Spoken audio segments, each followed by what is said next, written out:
1. Hey guys, this is Dardamos with Dardamos Dominion. I'm back with the same crowd as last time. Say hi, Ballin. I'm back at the top of the list where I belong. Speaking of that, hi, Cezanne. Yep. Much harder to say. GC, welcome back. Howdy, howdy. Novell, hi again. I am your guy. Perun, how you doing, dude?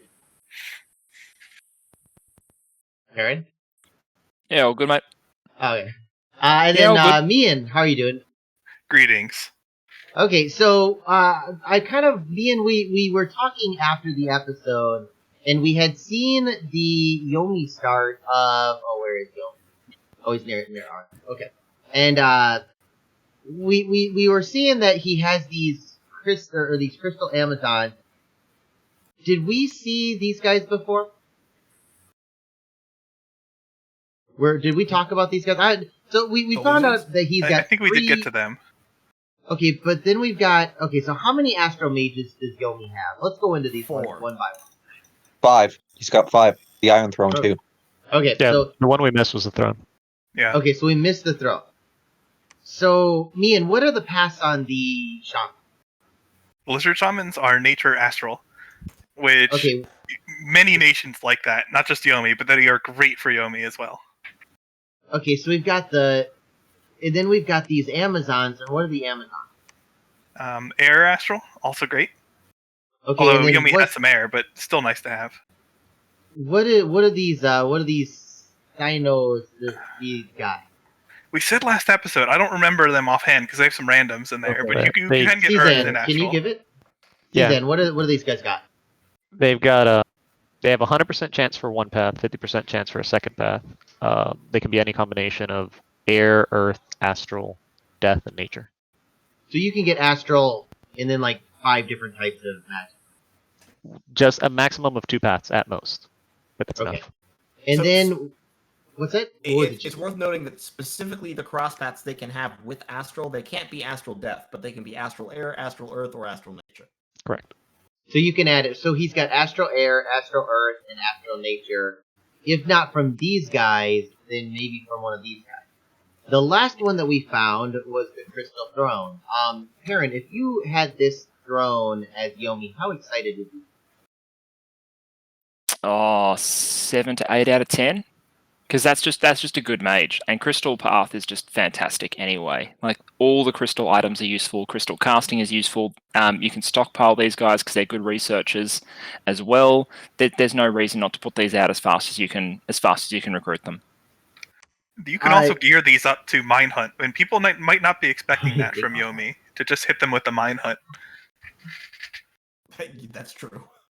GC, can you think of a better random mage that you could... Can you think of a random mage that you could get as Yomi that would be better than these ones? Adepts of the Iron Order, which are literally crystal mages, but with twice the research and plus a random. I agree. Okay, well, yeah, we probably missed where those are right next to Yomi. But probably in that. probably right here. There's also Jade Amazons for Yomi are better than most non-Foul Vapor nations because all Onis have poison resistance built in. That's true. He can't do it natively? No. That was one thing we were talking about. If we could improve Yomi, how would it be? And that was Must be a my Shiniyama suggestion.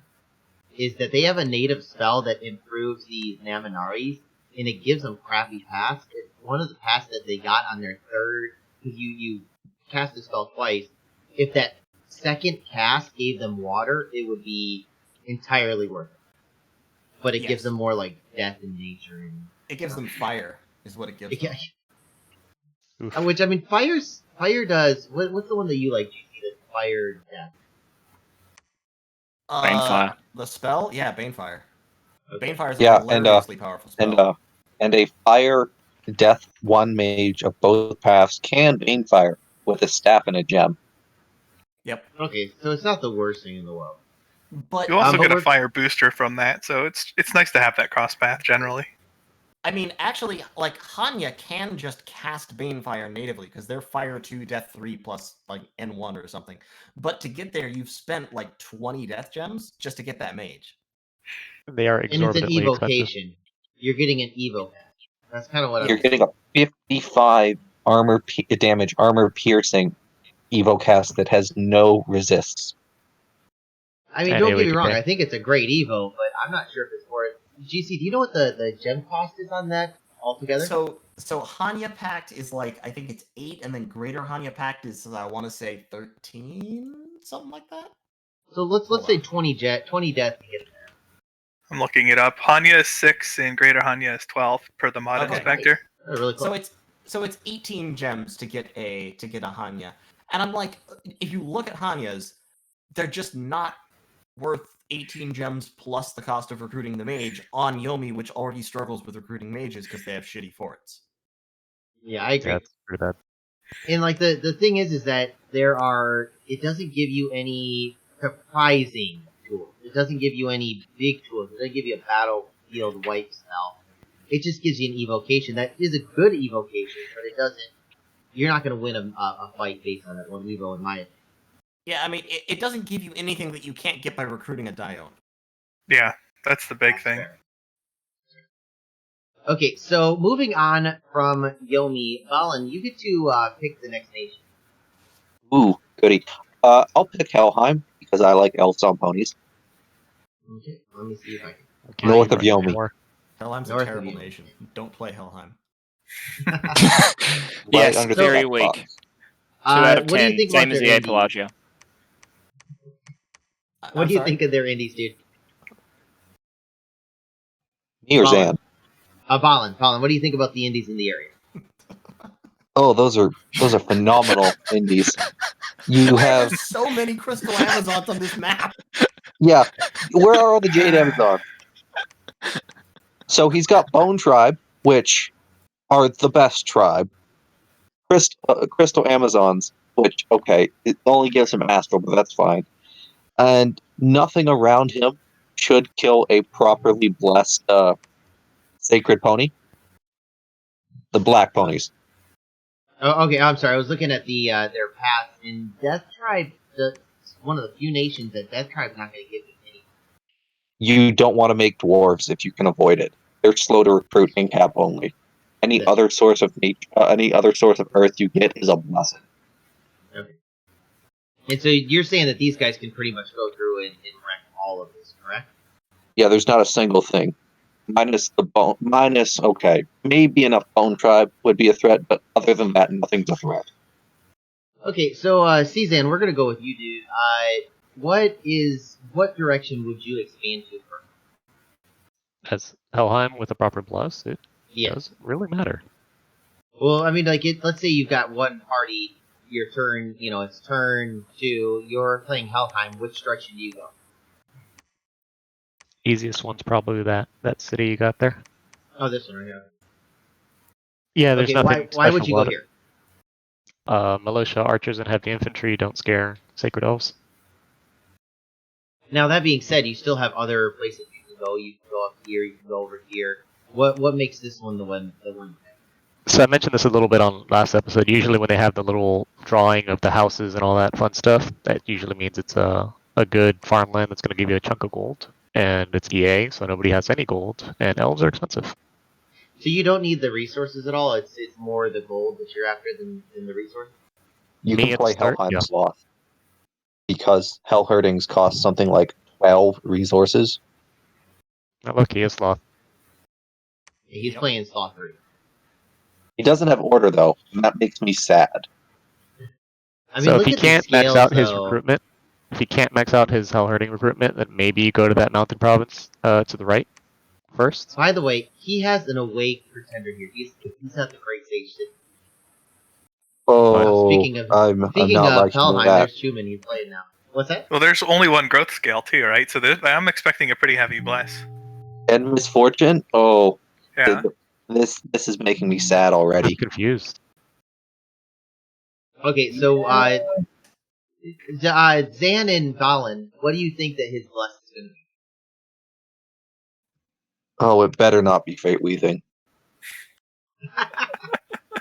Watch it think be quickness. I think it might be. It can't be anything good enough, because if you go in Awake, researcher, you want to cast spells, but with the elves, you don't have to cast spells for a while. Like, what's he What gonna are his do? Rush titles? Wailing Winds? Does the Great Sage does he have? I haven't picked him in a while. He's just the research booster, right? He doesn't have the alchemist trait, right? Correct. Yes, That's correct. Yeah, Okay. Astral 1 plus 15 to base research from adept researcher plus 1 inspirational research. I think this And might be a Wailing Wind rush. the people that have watched the interview know what he did and why he did it, and so the problem is that with my memory, I forget. So I might have to go rewatch that episode. I'm I'm going to be real honest. If this bless is not the nicest Helheim bless I've seen in a while, I'm going to be real sad because with those scales, you're not going to get any of Helheim's recent heroes, and with Growth 1, you're going to get outscaled unless you kill somebody earlier, and elves struggle with killing somebody earlier, not because they can't kill the troops, because they can't break down the fort walls. Who is what is their hero that makes the hero worth? I mean, like you're looking at he's got 80 points from that. What hero is worth 80? Any elf heroes worth 80 points? Elf heroes are phenomenal. Okay, go into why. Pretend I don't know anything whatsoever. Theoretically. Can you give me like 5 minutes to pull up the mod inspector? It's gonna take a little bit.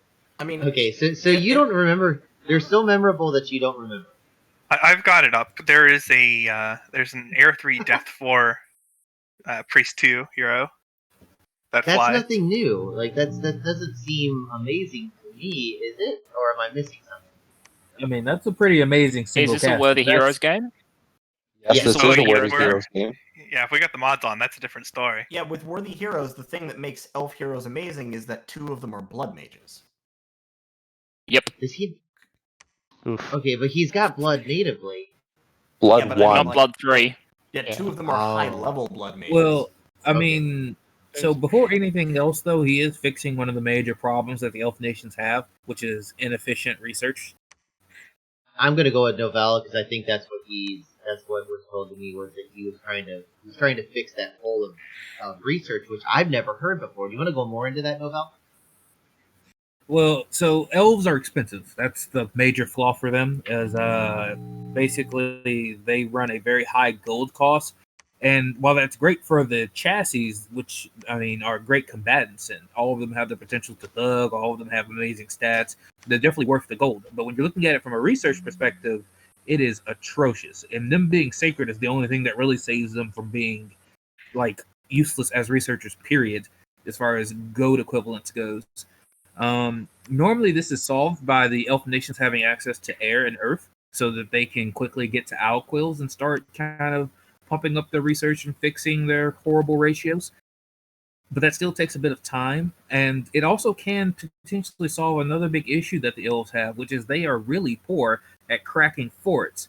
But if you could accelerate corpse construction and start pumping out corpse constructs, you might be able to efficiently start getting chaffed for breaking down someone's tower or someone's fort.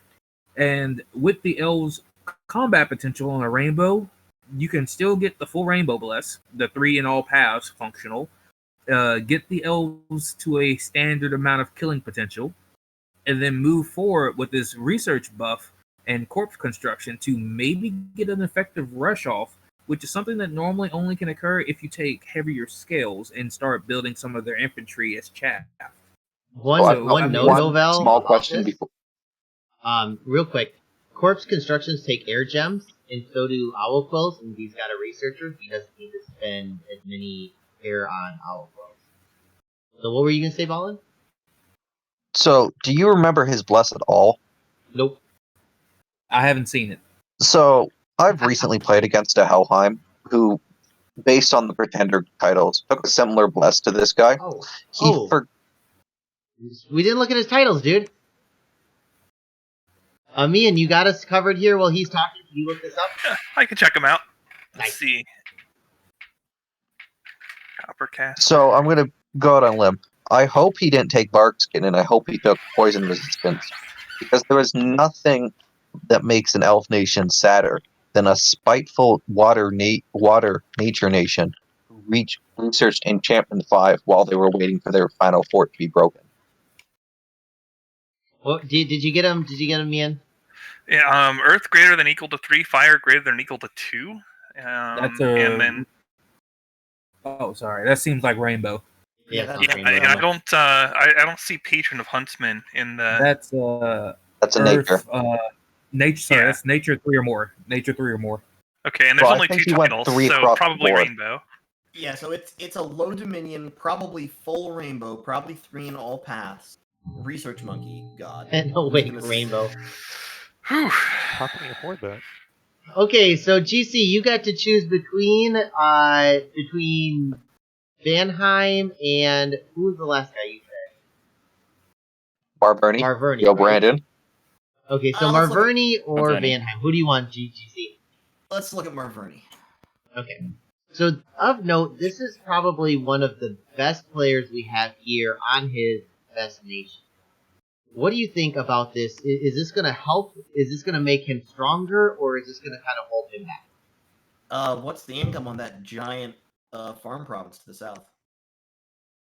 A lot. Holy Oh, sweet shit. Jesus. 2/3 That's of the a capital. great Are we lead in aid LA? province, let alone Okay, PA. so the expansion path is directly east and then south.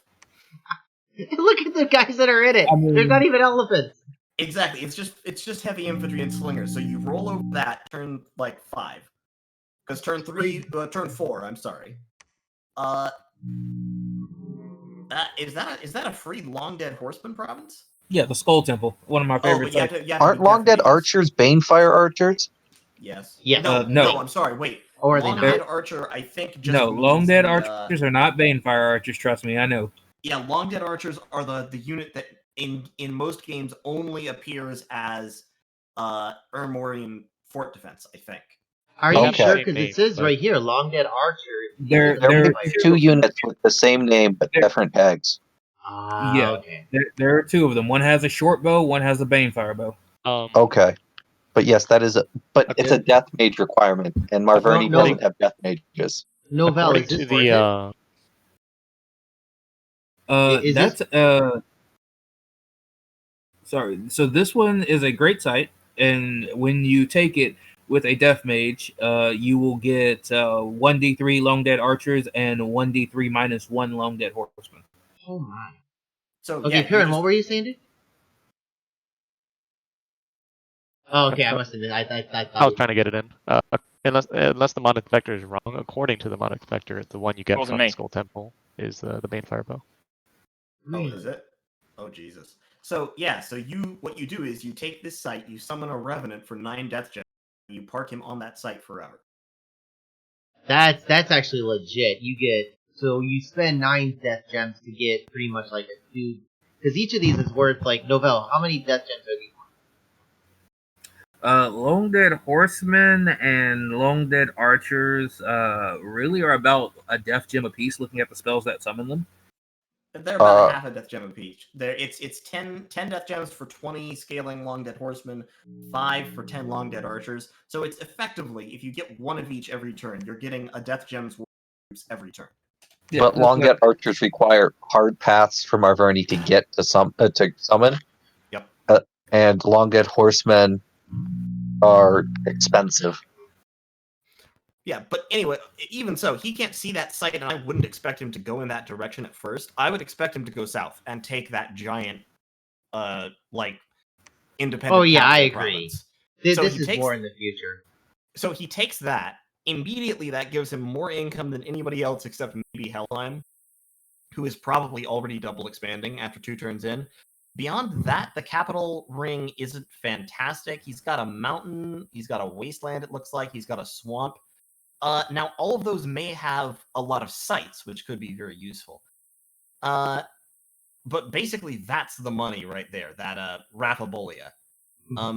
In terms of like how this start position stacks up against everybody else, I would say this is pretty good. Who are his neighbors? That's gonna be, and I'm gonna move that over to Novell real quick. Novell, you got Vanheim to his north, you got Helheim to his southwest, you got Pan to his southeast, and you've got this natural lake here. Does he have an ability, Novell? Does he have an ability to go underwater?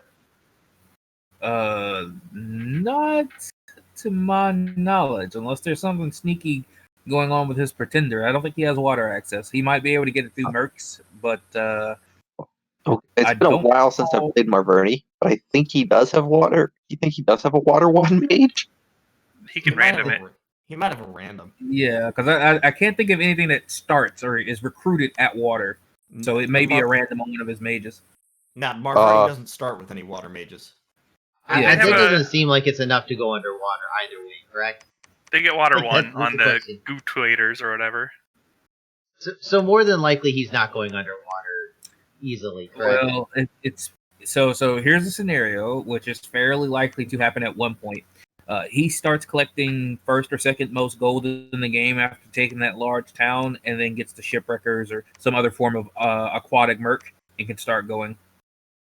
Okay, so yeah, I mean, like that'd be my thought. Like, maybe get some mercs, but natively, and that's what's really interesting about this game is that we've got a lot of water. I mean, it's not a small amount of water, and yet, we don't have anybody that really is an underwater capable nation except Therados, which starts. Yeah, we don't have a lot of water indies either, like amphibious indies. I guess they all got taken up by crystal Amazon spawns.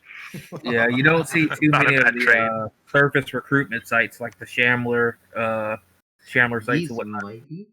Or Turtle Yeah, Village. that is, but it's right beside Therados, so nobody's getting that. We should be able to see these turtle sites, right? Because they're. Yep, and I don't see a single turtle tribe village on the map. Got merman. There you go. So what you do is you recruit the mermen from here, and then you march them over. So that's an Ubar strat then, because No, after Yomi rushes out Vanheim, or vice versa, they could march them east.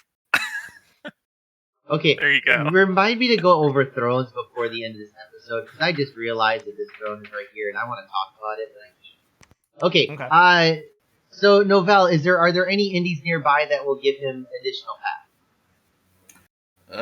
Immediately, no. The closest are those Amazons to his north. Okay, I'm gonna give this to you, dude, because it's halfway between Therados, who you talked about in Marverni, but it's also near Helheim. There's a slave market here. How good is a slave market for each of those nations? I would, if I gained any information that informed me that there was a slave market within reach as Therados, I would kill anyone to get to it. I don't care who would be on it. They could have magic weapons on every unit in their army. I would suicide into that province until I had taken it. Because that slave market, and I take blood on my pretender when I get the opportunity to, that slave market is access to bloodstones. And if you apply bloodstones and earth boots to the cap only slow to recruit dwarf mage, that's a earth 5 mage. That is before anything else petrify just base. Okay, so I'm gonna scoot over to Perun real quick. Now I know that Marverni has the ability to blood sacrifice. Have you ever seen a nation do excessive blood sacrifices to push their dominion?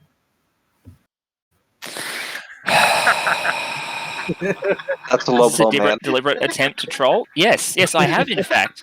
I was recently playing a Pelagia with a imprisoned god, and I was in a lake between nations with awake pretenders, and one of them decided to start blood sacrificing right on the coast of my lake. And as a result, I think by about turn 25, I had, I think, 3 candles in my capital, and at one point I was down to 1.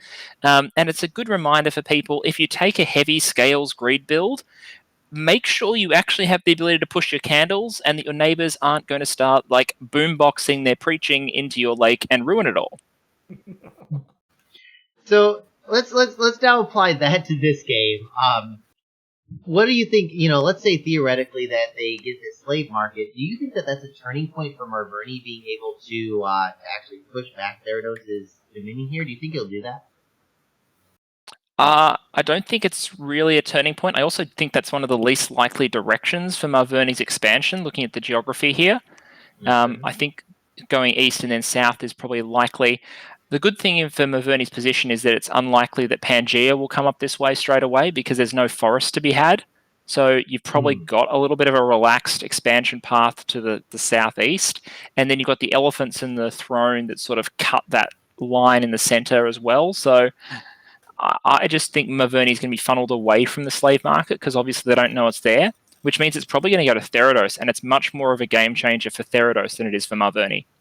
Yeah, because the thing you have to remember is that there is no blood sites in water. It is useless to search blood in water. Not possible. You have to go on land, and Therados is a pop kill nation. You don't get blood. Slave markets and that freaking throne, the outer throne, I think it's called, are like the only two options for getting blood on them. Yeah, it's a shame they got that out in Dom 4. Because in Dom 3, you can blood hunt underwater. Yeah. I mean, there surely are some merfolks who you can sacrifice. I don't understand. Like, are there no merfolk versions? But whatever, they changed it. It is what it is. You just can't do it underwater. The blood just floats away. Yeah, I guess. I mean, we got all these hydromancers. You'd be like, you think we can get some, hydrokinesis out here to stop that problem from occurring? But it is what it is. It only Or works maybe just a chamber. It only works on water. Blood counts as something different. Or just winter. I think people complain way too loudly about someone blood hunting just underwater, and that's all they would do all game long. And so Winter fixed in Dom 4. I can't imagine the bunch of players that would do that. So honestly, but looking back at Marverni's starting position, here's the thing I would be concerned about as soon as I found Vanheim, the prospect of Vanheim just elf-zerging me and wiping me off the map. Oh, that's actually really good. And not only that, but it's a good transition because, Perun, I'm really happy that you got Vanheim. Yes. Because this is the same player from the last game that played Vanheim.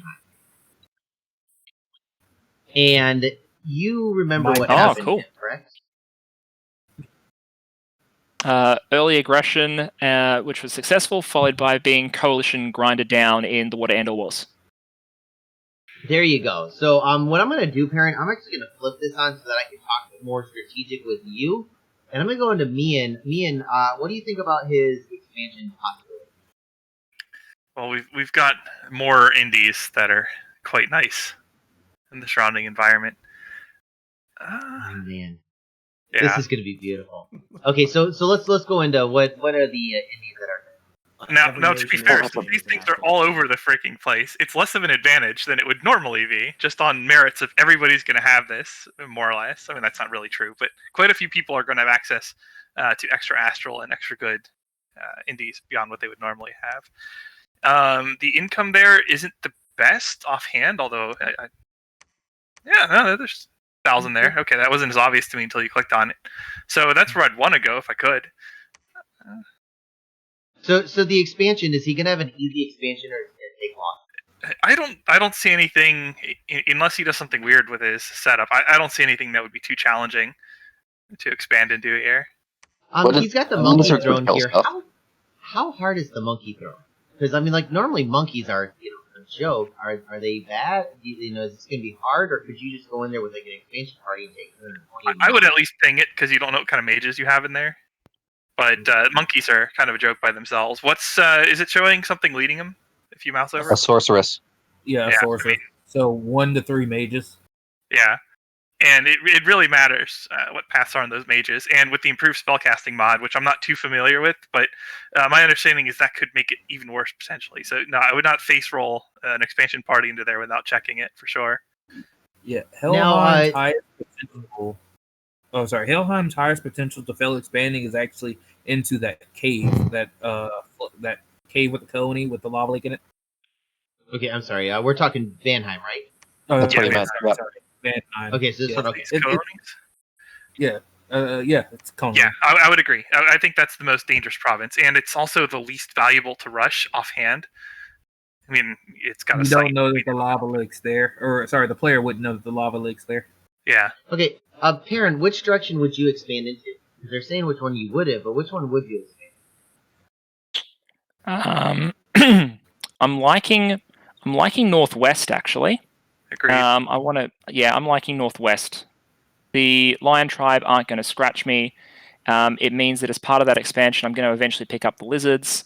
No, I like Northwest in this scenario. Once I Okay, know where my neighbors are, my views might change. If I'm Which playing Vanheim, you think that he's going to do another? Do you think he's going to be an elf strategy again, or do you think he's going to be smaller and try to bide his time?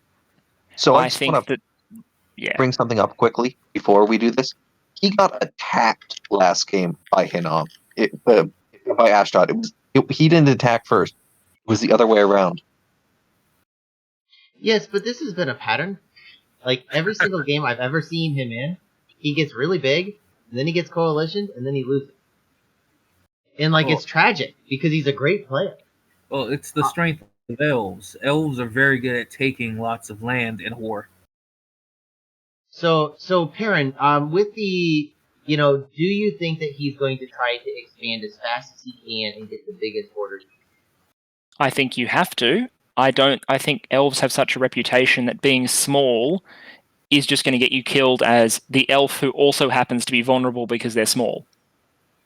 No one's ever going to love the elves.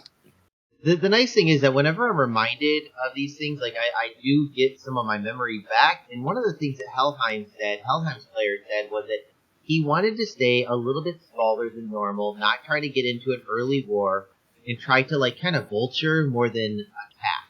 And the reason was because of the Vanheim problem. I mean, is that which one do you think is the more valid strategy?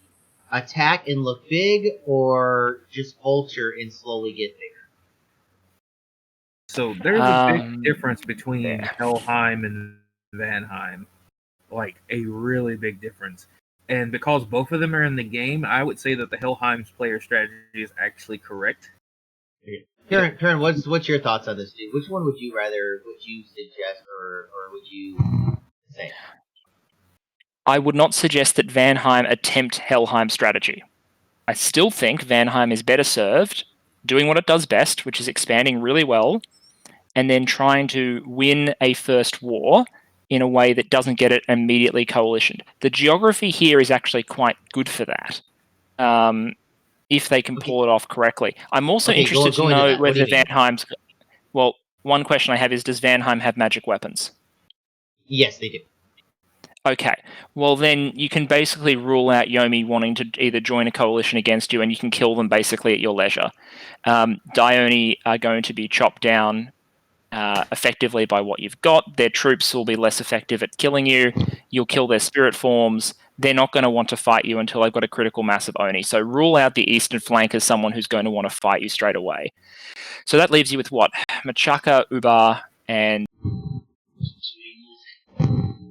getting quite distant. You've got magic weapons, so Ubar is less likely to look for an early fight.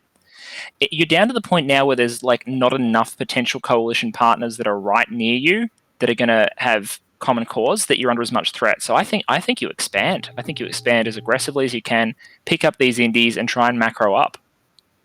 Now, one of you said like the biggest threat was Yomi, correct? Or I'm sorry, the biggest the person that you're a biggest threat to is Yomi, correct? Like I think that's fair to say. Although you can also you can break Maverni pretty well early as well, depending on what your bless is. Machaka's a little further away. Ubar depends if you have Spirit Sight. If you have Spirit Sight, then your matchup against Ubar is pretty damn good, as in fantastic. And if you don't, then it's merely okay. Well, so what are you gonna do if you're the Marverni player or the Yomi? Talk. Lots. If I can make a case. If I can interject something here talking about that. If you're Marverni specifically, Marverni actually has one of the early game defenses that is pretty effective against elves, which is Mindburn. As Marverni, your primary mages are shitty little astral mages. Yes. And you can recruit like 1 million of them. And so what you can do to dissuade early rushes from small numbers of elite units, which is what elves like to do, is you can have a big pack of Astral 1 mages who can union up and just cast Mindburn 8 million times per battle. And elves hate that because all elf units are expensive and they don't have many of them. So we also know that Marverni went larger. So if those boar warriors, because it's Joe Brandon, he'll make some, he likes them. If they hit the elf, they will kill the elf, with the exception of, I think, the van here lives, I think, 50% of the time. Oh, wait. He went larger, so boars are going to be size 4, right? Yep, so they can trample Helheim's cab too. Okay, That's a check yeah. against defense, though, right? So it would work, Well- but it wouldn't be great. Well, It's a check no. against There's It's a check against there's- defense, but here's the thing. Trampling someone, even if it doesn't kill them, it pushes them around and breaks them up. Yeah. It also true. does 1 damage even if they dodge it. But there's an Correct. important thing. One of the best counters to elves in the early game is Earth and Nature. A lot of people only think about Earth because they think about Earth meld and holding them in place because they're not very strong. But you can get the same effect using Nature and Vines. Yep. I think fire and air also have similar. They're higher up on their schools. They're false fetters, and Bonds of fire. the thaumaturgy fire spell, like chains of something. Yeah, That's bonds a of Bonds of fire. Fire, there it is. Bonds of fire, yeah. Yeah. That's actually really amazing because I remember when I first started, I was like, "This is the coolest game in the entire world," and like, it's definitely not, but I mean, it's still. This is definitely. It's got to be up there in strategic depth for strategy games. Did we look at Van Heim's titles and scales? Because if he didn't go a big bless for those Van Heers, I don't know what's going on in this game. He was He wanted- granted a second line. He went a big bless. He went a huge bless. Yeah, Yes! he's at least Dom 6. He's at least Dom 6, perhaps Dom 7, and he is definitely a rainbow. Yeah, there's fire and astral, Nature and blood. nature and blood. Yeah. Yeah, that's so he's- that's Blender Von Heers is what that is. Okay, so we're gonna have to push the thrones into the next episode. But this is what I want as a saying goodbye to this episode. I'm gonna put you guys all on the spot, and I want you guys to tell me who do you think has the best start, and who do you think will win? And those could be 2 different answers, but I want those two. And then because of the sake of time, you only get like 1 or 2 sentences to justify your answer. So, Balin, you're first. Who do you think has the best start, and who do you think has the best chance of winning? Joe Brandon and Joe Brandon. Marverni. Okay. Zan is eating, supposedly. Zan, if you end up getting back, let me know. GC, you're next. So in terms of their immediate start, it's Marverni who has the best start. In terms of highest win chances, it's Helheim. And it's almost always Helheim in the early age who has the best win chances. Okay, so you just think on the virtue of the nation alone. If you're a good player and you're playing Helheim, your odds of winning are excellent just because Helheim is such a powerful nation. Novell, you're next. All right, so the best start, in my opinion, is Yomi. I hands down believe that start has the highest potential, especially with early throne access if he manages to take them early and secure them. So as far as who's most likely to win, I want to say Therados, because Therados is right next to Arcocephali, and if he takes also Arco's cap early, he's in a really powerful position to turn around and also take Machalka's cap and be very, very strong. He can also reach over and get to Pan. Therados has a lot of offensive potential. He just needs to live up to it. But barring that, I don't think he will be able to. That is just my opinion on the matter. So I think that the most likely person to win is Helheim, because he has a bigger, vannier cousin to act as a distraction that will allow him to build up and get a lot of potential. And if he's rushing research and getting access to Wailing Winds and Winds of Death, we might be able to see a very powerful early push out that can end the people around him. Perun, what's your thoughts, dude? Who's got the best start and who's gonna win? I was originally going to say Yomi had the best start, but being next to Magic Weapons Van demotes you. So I am going to go with... it's either Marverni or Therados on the best start. Therados by virtue of just being an underwater nation in a net game where there's no one to contest you. So I'm going to go with Therados for best start by virtue of being a water nation. And then for most likely to win, I'm going to join the crowd. I'm going to go Helheim. Helheim's just fantastic, and their positioning is good enough. I'm not sure what to expect out of this research rush bless, that they and structure that they seem to be going with, but I like them nonetheless. Mian, what's your thoughts on the best start location and the most likely to win? I hate to answer this late because I'm parroting people, but I actually like Yomi still as the best start, just due to the mages around them. And although I'll give an honorable mention to Sakane, Helheim's just too oppressive, way too oppressive, and I'm afraid that he's just going to go straight for Evos for Wailing Winds and just ruin somebody. Okay, guys. Well, thank you so much for joining. I do, one of the things I like is that, whenever you have this conversation, you want to give your 2 cents. So I'm going to interject mine. I still think Gyarados has the best start. 2 land adjacent is absolutely gorgeous. He's got the whole lake to himself and kind of just grab a little bit of land. I think he's got the most potential to win. But I'm gonna put my money on Joe Brandon because he's got the most experience with his nation. It's got a very high level skill cap where the more that you know it, the better that you're at playing with it. So I'm gonna be interested in seeing how he goes. But honorable mention, Sakane is Sakane, and I want to see what his monster is. So guys, thank you so much for joining. I could not do this without you. Like I said, my memory is terrible. So some of the questions I'm asking, I have absolutely no clue, and I could not do this without you. So I will see you guys in the next one. Have a good one. Bye.